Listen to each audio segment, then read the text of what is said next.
بوڑھا باپ وہ بوڑھا شخص حیران ہو گیا، اللہ کے نبی آپ کو کیسے پتا چلا؟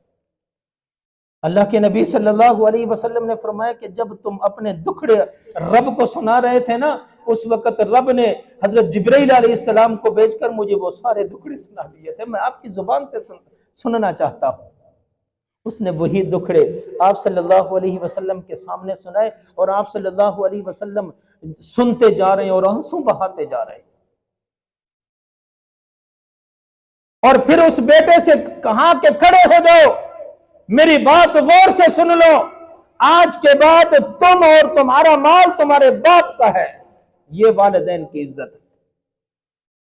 اللہ کے نبی صلی اللہ علیہ وسلم نے فرمایا کہ اللہ اس بندے پر لعنت بھیجتا ہے جو اپنے والدین کو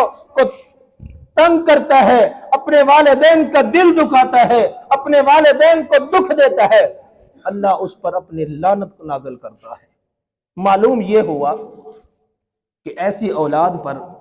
اللہ کی لعنت ہوگی جو اولاد اپنے والدین کو تنگ کرے گی، اپنے والدین کا خیال نہیں رکھے گی، اپنے والدین کا دل دکھائے گی، اللہ اس پر، اس اولاد پر اپنی لعنت نازل کرتا ہے۔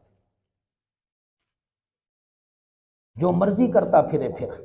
چاہے وہ نمازیں بھی پڑھتا پھرے، چاہے وہ صدقے خیرات کرتا رہے، لیکن اللہ کی لعنت اس وقت تک نازل ہوتی رہے گی جب تک وہ اپنے والدین کو راضی نہیں کر لیتا۔ والدین کی خدمت کرو نہ کرو، ان کی بات مانو یا نہ مانو، لیکن والدین کا احترام ضروری ہے، والدین کا احترام ضروری ہے۔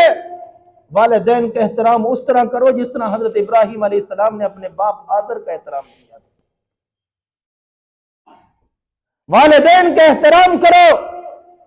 والدین کا احترام اس طرح کرو جس طرح حضرت اسماعیل علیہ السلام نے اپنے باپ